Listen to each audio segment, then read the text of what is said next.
Hello friends, I am Sameem Alam from English point. Friends, पिछले classes में हम लोगों ने एडजेक्टिव के कई यूजेज को जाना। हम लोगों ने जाना कि यदि वर्ब जैसे किसी शब्द के साथ हुआ, हुए, हुई जैसे शब्दों का प्रयोग किया गया हो, जिससे पास्ट यानी बीते हुए समय में किसी क्रिया के समापन का बोध होता हो और वह अपने बाद आने वाले नाउन को क्वालिफाई भी करता हो, तो उसे हम लोगों ने अंग्रेजी में प्रयोग करने का तरीका जाना। उसके बाद हम लोगों ने जाना कि यदि किसी वर्ब जैसे शब्द के साथ वाला, वाले, वाली जैसे शब्दों का प्रयोग किया गया हो, जिससे किसी क्रिया के लगातार होने का बोध होता हो और वह अपने बाद आने वाले नाउन को क्वालिफाई भी करता हो, तो उसे भी हम लोगों ने अंग्रेजी में प्रयोग करने का तरीका जाना। उसके बाद हम लोगों ने जाना कि यदि वर्ब जैसे किसी शब्द के साथ ता हुआ, ते हुए, ती हुई जैसे शब्दों का प्रयोग किया गया हो और इनसे भी किसी क्रिया के लगातार होने का बोध हो रहा हो और ये भी अपने बाद आने वाले नाउन को क्वालिफाई कर रहा हो, तो इन्हें भी हम लोगों ने अंग्रेजी में प्रयोग करने का तरीका जाना। मगर आज हम लोग एडजेक्टिव के एक और यूज को जानेंगे।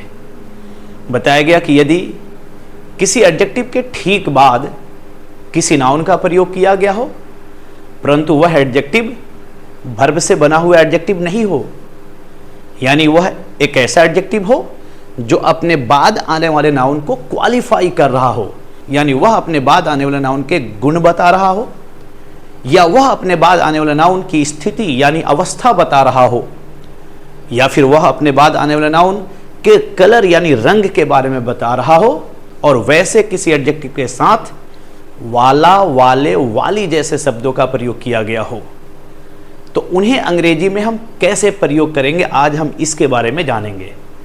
देखिए, इन्हें जानना इंपॉर्टेंट है। We have to know this all. हमें इन सब को जानना जरूरी है, क्योंकि अगर हिंदी भाषा में किसी एडजेक्टिव के साथ वाला, वाले, वाली जैसे शब्दों का प्रयोग किया गया हो, तो उसके लिए अंग्रेजी में भी हमें कुछ प्रयोग करना होगा, यानी उसके लिए अंग्रेजी में भी कोई शब्द होंगे। अगर हम हिंदी में बोल रहे हैं तो उसका अंग्रेजी भी कुछ ना कुछ होगा। इसलिए हमें हिंदी के हर शब्द के बारे में जानना है, हर उन वाक्यों के बारे में जानना है जो हम अपने डेली लाइफ में इस्तेमाल करते हैं, यूज करते हैं। मगर आज हम लोग एडजेक्टिव के एक और प्रयोग को जानेंगे। बताया गया कि यदि किसी एडजेक्टिव के ठीक बाद किसी नाउन का प्रयोग किया गया हो और वह एडजेक्टिव अपने बाद आने वाले नाउन को क्वालिफाई कर रहा हो, परंतु ध्यान रहे वह एडजेक्टिव किसी वर्ब से बना हुआ नहीं हो, बल्कि वह वैसा एडजेक्टिव हो जो अपने बाद आने वाले नाउन के गुण के बारे में बता रहा हो, वह अपने बाद आने वाले नाउन के अवस्था के बारे में बता रहा हो, वह अपने बाद आने वाले नाउन के कलर यानी रंग के बारे में बता रहा हो, और उनके साथ वाला, वाले, वाली जैसे शब्दों का प्रयोग किया गया हो, तो उन्हें अंग्रेजी में हम कैसे प्रयोग करेंगे।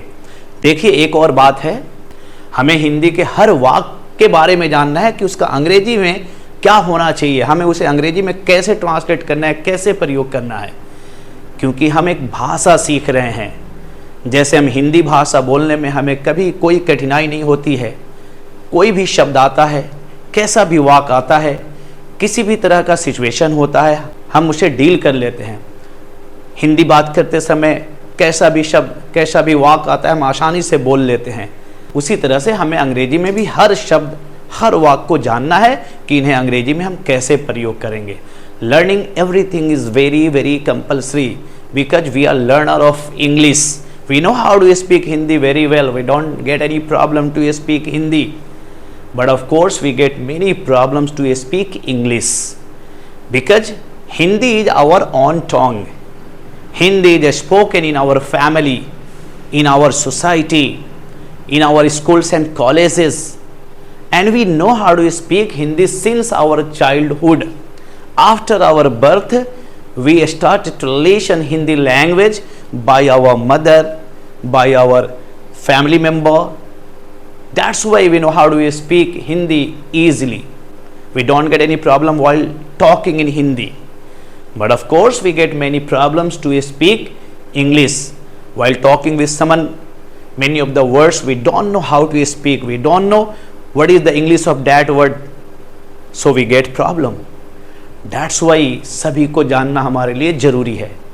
अगर हिंदी के किसी वाक्य में किसी एडजेक्टिव के साथ वाला, वाले, वाली लगा है और वह अपने बाद आने वाले नाउन को क्वालिफाई भी कर रहा है, और क्वालिफाई भी कर रहा है मगर वह वर्ब जैसा शब्द नहीं है, बल्कि वह वैसा एडजेक्टिव है जो अपने बाद आने वाले नाउन के गुण के बारे में बता रहा है, वह अपने बाद आने वाले नाउन की अवस्था के बारे में बता रहा है, तथा वह अपने बाद आने वाले नाउन के रंग यानी कलर के बारे में बता रहा है, और उनके साथ वाला, वाले, वाली लगा है, तो इसे हमें जानना जरूरी है कि इनके बाद इनके लिए हम अंग्रेजी में क्या प्रयोग करेंगे।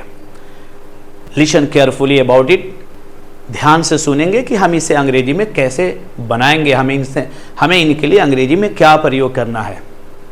बताया गया कि यदि किसी एडजेक्टिव के ठीक बाद किसी नाउन का प्रयोग किया गया हो और उस एडजेक्टिव के साथ वाला, वाले, वाली जैसे शब्दों का प्रयोग किया गया हो, तथा वह एडजेक्टिव अपने बाद आने वाले नाउन के गुण के बारे में बता रहा हो, अपने बाद आने वाले नाउन के अवस्था के बारे में बता रहा हो, तथा अपने बाद आने वाले नाउन के कलर यानी रंग के बारे में बता रहा हो। ध्यान रहे कि वह एडजेक्टिव किसी वर्ब से बना हुआ नहीं हो। तो वैसे सिचुएशन में हमें अंग्रेजी में क्या प्रयोग करना चाहिए, जैसे लंबा वाला लड़का, मोटी वाली लड़की, काली वाली कलम, बड़ा वाला जगह, अच्छी वाली कलम। इस तरह के जो एडजेक्टिव्स आएंगे, आपने देखा इनके बाद वाला, वाले, वाली जैसे शब्दों का प्रयोग किया गया है, और यह एडजेक्टिव अपने बाद आने वाले नाउन के गुण के बारे में बता रहा है, यह एडजेक्टिव अपने बाद आने वाले नाउन के अवस्था के बारे में बता रहा है, या फिर यह एडजेक्टिव अपने बाद आने वाले नाउन के रंग के बारे में बता रहा है, और इनके साथ वाला, वाले, वाली लगा है। तो इनके लिए हमें क्या प्रयोग करना है, इसे जानना हमारे लिए इंपॉर्टेंट है। बताया गया कि ऐसे सिचुएशन में जब किसी एडजेक्टिव के साथ वाला, वाले, वाली जैसे शब्दों का प्रयोग किया गया हो, तो उसे अंग्रेजी में प्रयोग करते समय उसी एडजेक्टिव के ठीक बाद वन का प्रयोग कर लेंगे, तो वाला, वाले, वाली का अर्थ बन जाएगा ONE, वन। जैसे लंबा वाला लड़का बनाएंगे टॉल वन बॉय, यानी लंबा का अंग्रेजी टॉल होता है, और इसी के साथ ONE, वन का प्रयोग कर लेंगे, यानी टॉल वन, तो लंबा वाला का अर्थ बन जाएगा, लंबी वाली का अर्थ बन जाएगा। जैसे लंबा वाला लड़का तो टॉल वन बॉय, मोटी वाली लड़की, मोटी का अंग्रेजी फैट यूज करना है, और उसके ठीक बाद वन लगा देना है, और उसके बाद नाउन का प्रयोग करेंगे। जैसे मोटी वाली लड़की तो fat one girl, fat one girl, fat से लड़की की अवस्था का पता चल रहा है, यानी यह एडजेक्टिव अपने बाद आने वाले नाउन की अवस्था के बारे में बता रहा है कि वह लड़की कैसी है। तो इस वजह से ऐसे एडजेक्टिव के साथ वाला, वाले, वाली के लिए हमें वन का प्रयोग करना है। जैसे मोटी वाली लड़की, फैट वन गर्ल, बड़ा वाला जगह, बिग वन प्लेस, बड़ा वाला जगह, बिग वन प्लेस, बड़ा के लिए बिग का प्रयोग करेंगे और उसके ठीक बाद वन लगा लेंगे, तो उसका अर्थ बन जाएगा, यानी वाला, वाले, वाली का अर्थ बन जाएगा। जैसे बड़ा वाला जगह, बिग वन प्लेस। अच्छी वाली कलम, अच्छी एक एडजेक्टिव है जो अपने बाद आने वाले नाउन की विशेषता बताता है, जो अपने बाद आने वाले नाउन को क्वालिफाई करता है, और इसी के साथ वाला, वाले, वाली जैसे शब्दों का प्रयोग किया गया है।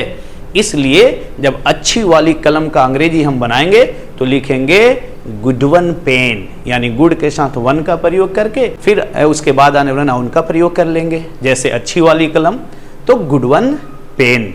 बड़ा वाला जगह, बड़ा वाला जगह कैसे बनाएंगे, बिग वन प्लेस। नई वाली साइकिल, नई का अंग्रेजी न्यू, उसके साथ वन लगा देंगे, उसके बाद साइकिल का प्रयोग कर लेंगे। नई वाली साइकिल बनाएंगे न्यू वन साइकिल, न्यू के साथ वन का प्रयोग कर लिया, उसके बाद साइकिल लगा दिया।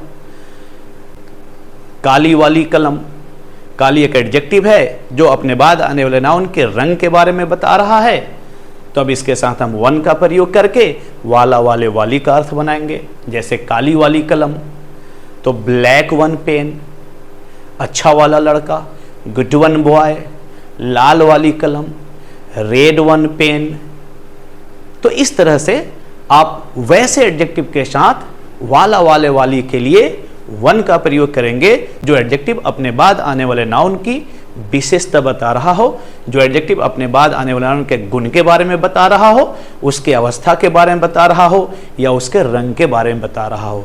इस तरह से आप वैसे एडजेक्टिव के साथ वाला वाले वाली के लिए वन का प्रयोग करके आप अंग्रेजी में अनुवाद करेंगे। मगर ध्यान रखेंगे कि वह एडजेक्टिव किसी वर्ब से बना हुआ एडजेक्टिव नहीं हो, क्योंकि इसके पहले वाले क्लास में हम लोगों ने वैसे एडजेक्टिव को भी देखा जो किसी वर्ब से बना हुआ था और उसके साथ भी वाला वाले वाली जैसे शब्दों का प्रयोग किया गया था और उससे किसी क्रिया के लगातार होने का बोध हो रहा था। वहां पे हम लोगों ने आईएनजी का प्रयोग करके वाला वाले वाली का अर्थ बनाया था। जैसे लिखने वाली कलम, तो हम लोगों ने वहां पे प्रयोग किया था राइटिंग पेन। लिखने वाली कलम में लिखना एक वर्ब है और उसके साथ वाली का प्रयोग हुआ है और यह अपने बाद आने वाले नाउन की विशेषता बता रहा है। यानी लिखने वाली कलम में लिखना वर्ब है और उसके साथ वाला वाले वाली जैसे शब्दों का प्रयोग किया गया हो, तो यहाँ पे एक क्रिया के होने का रिएक्शन शो हो रहा है।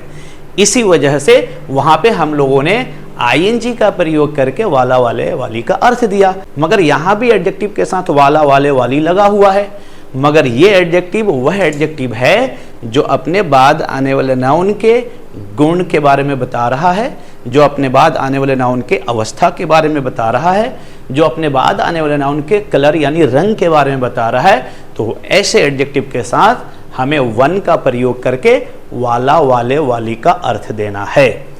आइए थोड़ा बोर्ड पर भी हम देखते हैं कि आखिर इन्हें अंग्रेजी में हम प्रयोग कैसे करेंगे। देखिए, जैसे वाक रहेगा लंबा वाला लड़का।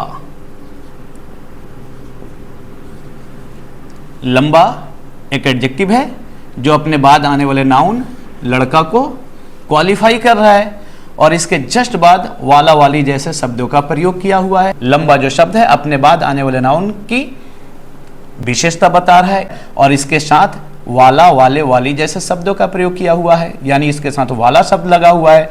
मगर ये जो लंबा एडजेक्टिव है ये किसी वर्ब से बना हुआ एडजेक्टिव नहीं है, इसीलिए इसके साथ हम वाला वाली के लिए वन लगा देंगे तो वाला वाली का अर्थ बन जाएगा। जैसे लंबा वाला लड़का, तो लिख देंगे टॉल वन बॉय। हो गया लंबा वाला लड़का। सेंटेंस रहेगा लंबी वाली लड़की।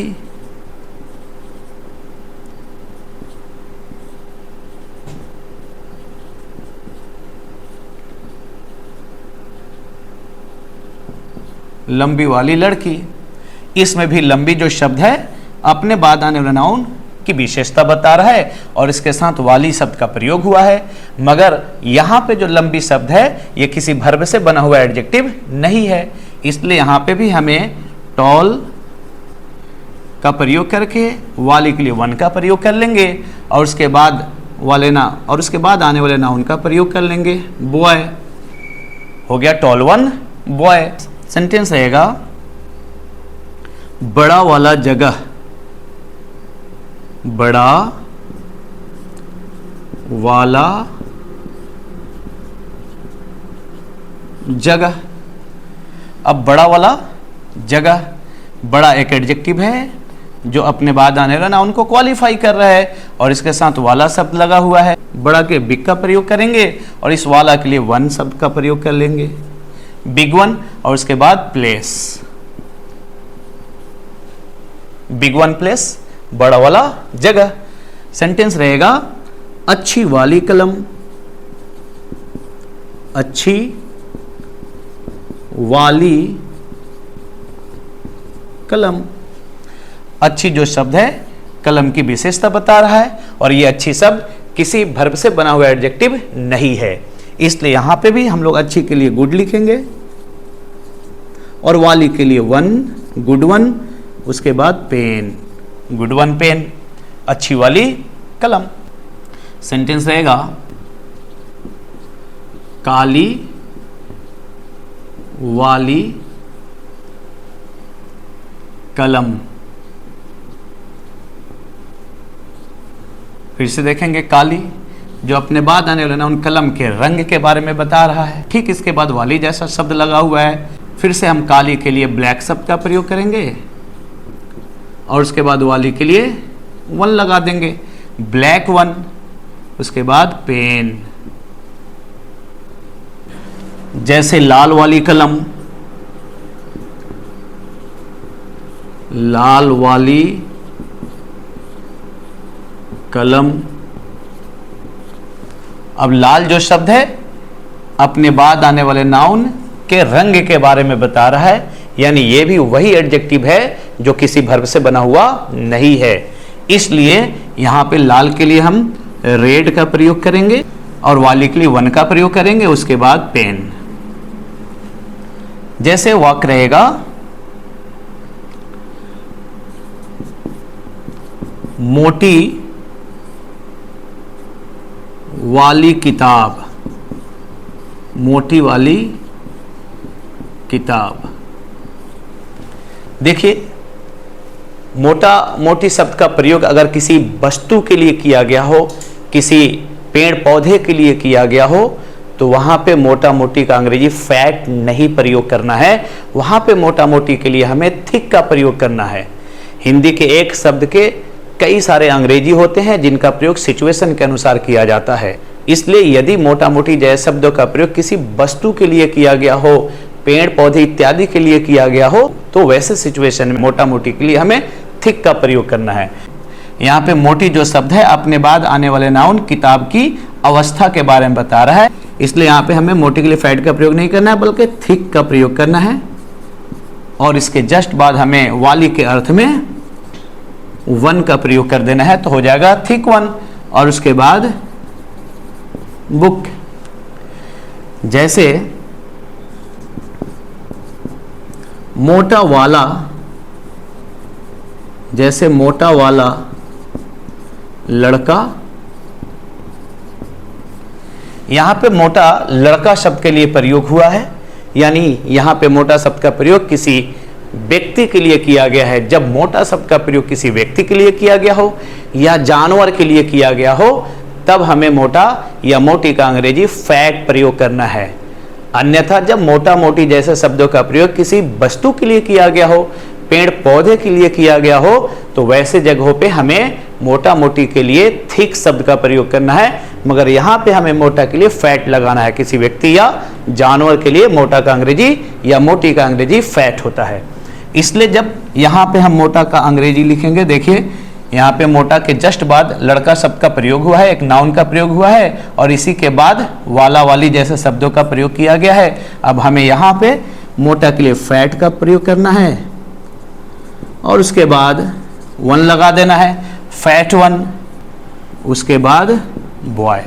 इस तरह से जब किसी एडजेक्टिव के साथ वाला, वाले, वाली जैसे शब्दों का प्रयोग किया गया हो और वह एडजेक्टिव अपने बाद आने वाले नाउन के गुण के बारे में बता रहा हो, अपने बाद आने वाले नाउन के अवस्था के बारे में बता रहा हो, या अपने बाद आने वाले नाउन के कलर यानी रंग के बारे में बता रहा हो, तो वैसे सिचुएशन में वैसे सारे एडजेक्टिव के साथ वाला, वाले, वाली के अर्थ में हमें वन का प्रयोग करना है। इसके पहले वाले क्लास में हम लोगों ने वाला, वाले, वाली का प्रयोग पढ़ा था, मगर वह वाला, वाले, वाली किसी वर्ब के साथ प्रयोग किया गया था और उस वर्ब से क्रिया के लगातार होने का बोध हो रहा था और वह अपने बाद आने वाले नाउन को क्वालिफाई भी कर रहा था। और वहां पे जो वर्ब प्रयोग किया गया था जिससे लगातार होने का बोध हो रहा था, वह वर्ब यानी वह क्रिया रिएक्शन का बोध करा रहा था। अपने बाद आने वाले नाउन पे उसका जो रिएक्शन हो रहा था उसका बोध करा रहा था।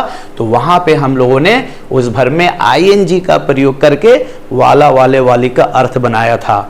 मगर इस तरह के वाक्यों में जब किसी एडजेक्टिव के साथ वाला, वाले, वाली लगा हो और वह एडजेक्टिव किसी क्रिया से नहीं बना हो, वह एडजेक्टिव किसी वर्ब से नहीं बना हो, तो वैसे एडजेक्टिव के साथ वाला, वाले, वाली के लिए वन का प्रयोग करना है। अब आप सोच रहे होंगे कि वन का प्रयोग क्यों, वन भी तो एक एडजेक्टिव है और उसके पहले भी एडजेक्टिव प्रयोग हुआ है। जैसे गुड वन भी एक एडजेक्टिव है और वन भी एडजेक्टिव है। आप ऐसा सोच रहे होंगे, बिल्कुल वन भी एक एडजेक्टिव है, वन नंबरल एडजेक्टिव से बिलोंग करता है। वन अपने बाद आने वाले नाउन की संख्या का बोध कराता है। तो यहाँ पे जो वाला, वाले, वाली जैसे शब्दों का प्रयोग किसी एडजेक्टिव के साथ किया हुआ है, उसका सेंस ये है कि बहुत सारी, जैसे लाल वाली कलम, लाल वाली कलम का सेंस ये है कि बहुत सारी कलम में से एक कलम जो लाल है की बात की जा रही है। यहाँ पे वाला, वाले, वाली का ये सेंस है। इसीलिए लाल वाली कलम के लिए रेड का प्रयोग करके वन लगा देना है, तो वन से वाला, वाले, वाली का अर्थ बन जाता है। और रेड वन यानी रेड के बाद आने वाला जो वन है वह भी एक एडजेक्टिव है जो अपने बाद आने वाले नाउन के संख्या का बोध कराता है। जैसे देखेंगे थोड़ा बोर्ड पर,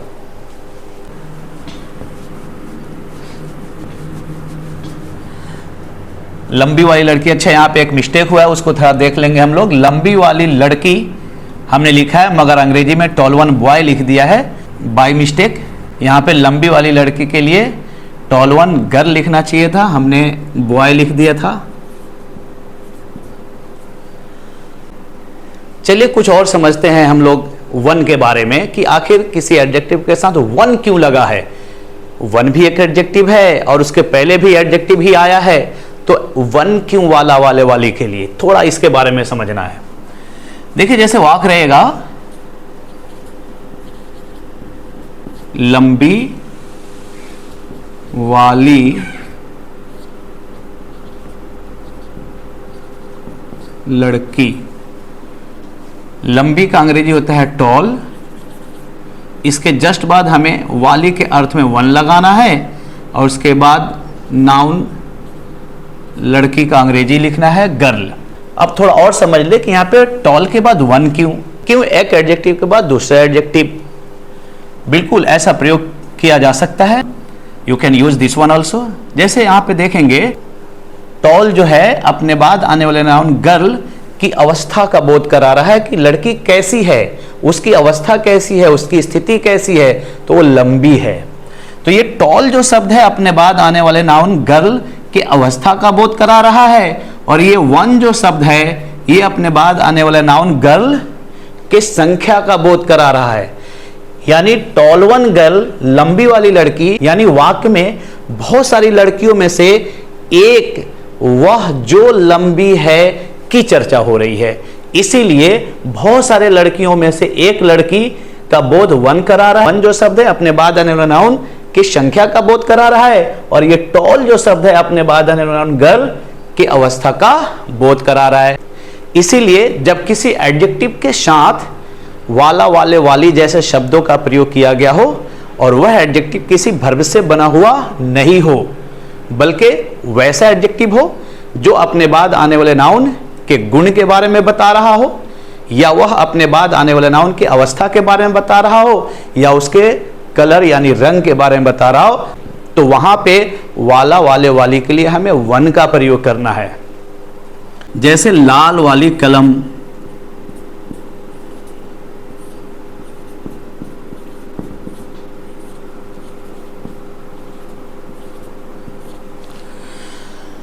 अब ये लाल जो शब्द है हिंदी के वाक्य में पहले समझ लेंगे। जैसे ये लाल जो शब्द है अपने बाद आने वाले नाउन कलम के रंग के बारे में बता रहा है, और ये वाली जो शब्द है अपने बाद आने वाले नाउन कलम के संख्या का बोध करा रहा है, संख्या के बारे में बता रहा है। यानी बहुत सारी कलमें हैं, उसमें से एक जो लाल है की चर्चा वाक्य में की जा रही है। इसीलिए यहाँ पे लाल वाली शब्द का प्रयोग किया गया, जिसके लिए अंग्रेजी में हम रेड वन का प्रयोग करते हैं, रेड वन पेन। अब अंग्रेजी में रेड जो शब्द है अपने बाद आने वाला नाउन पेन के रंग के बारे में बता रहा है, और ये वन जो शब्द है अपने बाद आने वाला नाउन पेन की संख्या का बोध करा रहा है, संख्या के बारे में बता रहा है कि बहुत सारे कलमों में से एक जो लाल है, यानी बहुत सारी कलमें हैं उसमें से लाल वाली की चर्चा हो रही है, उसमें से रेड वन की चर्चा की जा रही है। इसीलिए यदि किसी एडजेक्टिव के साथ वाला, वाले, वाली जैसे शब्दों का प्रयोग किया गया हो और वह एडजेक्टिव अपने बाद आने वाले नाउन के गुण के बारे में बता रहा हो या अवस्था के बारे में बता रहा हो या कलर यानी रंग के बारे में बता रहा हो, तो वैसे एडजेक्टिव के साथ वाला, वाले, वाली के लिए वन का प्रयोग करना है। मगर ध्यान रखेंगे कि वह एडजेक्टिव किसी वर्ब से बना हुआ नहीं हो। अगर वर्ब से बना हुआ हो और उसके साथ वाला, वाले, वाली लगा हो और उसे किसी क्रिया के लगातार होने का बोध हो रहा हो और उस क्रिया से उसके बाद आने वाले नाउन पे उसका रिएक्शन भी जा रहा हो, तो वहां पे वाला, वाले, वाली के लिए आईएनजी प्रयोग करना है। मगर किसी एडजेक्टिव के साथ वाला, वाले, वाली लगा हो और वह एडजेक्टिव अपने बाद आने वाले नाउन को क्वालिफाई कर रहा हो, यानी वह एडजेक्टिव अपने बाद आने वाले नाउन के गुण के बारे में बता रहा हो या अवस्था के बारे में बता रहा हो या रंग के बारे में बता रहा हो, तो वैसे एडजेक्टिव के साथ वाला, वाले, वाली के अर्थ में वन का प्रयोग करना है। Like this we have to use in the sentence. That's why learning this one is very very compulsory. So I told before some time that we have to learn everything what we use in our daily life in Hindi language, those all we have to learn. If we don't learn we can get lots of problem. अगर हिंदी में कोई शब्द बोला जा रहा है तो हमें अंग्रेजी में जानना चाहिए कि उस शब्द का अंग्रेजी क्या होगा, उसे अंग्रेजी में हमें कैसे प्रयोग करना है। अगर हम हिंदी के वाक्यों में किसी एडजेक्टिव के साथ वाला, वाले, वाली बोल रहे हैं तो उसके लिए अंग्रेजी क्या होना चाहिए, उसके लिए अंग्रेजी में हमें क्या प्रयोग करना है, इसे भी जानना हमारे लिए महत्वपूर्ण है। क्योंकि हम अंग्रेजी भाषा सीख रहे हैं, हमें अंग्रेजी भाषा पे कमांड करना है, इसलिए हर चीज़ का जानना हमारे लिए महत्वपूर्ण है, हर चीज़ का जानना हमारे लिए ज़रूरी है। आज हम लोगों ने एडजेक्टिव के इस प्रयोग को जाना कि अगर किसी एडजेक्टिव के साथ वाला, वाले, वाली जैसे शब्दों का प्रयोग किया गया हो और वह एडजेक्टिव अपने बाद आने वाले नाउन को क्वालिफाई कर रहा हो, यानी वह एडजेक्टिव अपने बाद आने वाले नाउन के गुण के बारे में बता रहा हो या उसकी अवस्था के बारे में बता रहा हो या उसके रंग यानी कलर के बारे में बता रहा हो, यानी वह एडजेक्टिव ऑफ क्वालिटी हो और उसका प्रयोग एट्रीब्यूटिव यूज के तरह हुआ हो, तो वैसी स्थिति में उस एडजेक्टिव के साथ वाला, वाले, वाली के लिए वन का प्रयोग करना है। That's why learning everything is very very compulsory. So every day I tell you all, I apprise you all that to try to appear every day in the class and try to learn everything, because learning everything is very very compulsory. Today you have appeared, listened me, watch me. For this all I would like to say you a lot of thanks. Thank you everyone for watching and listening me.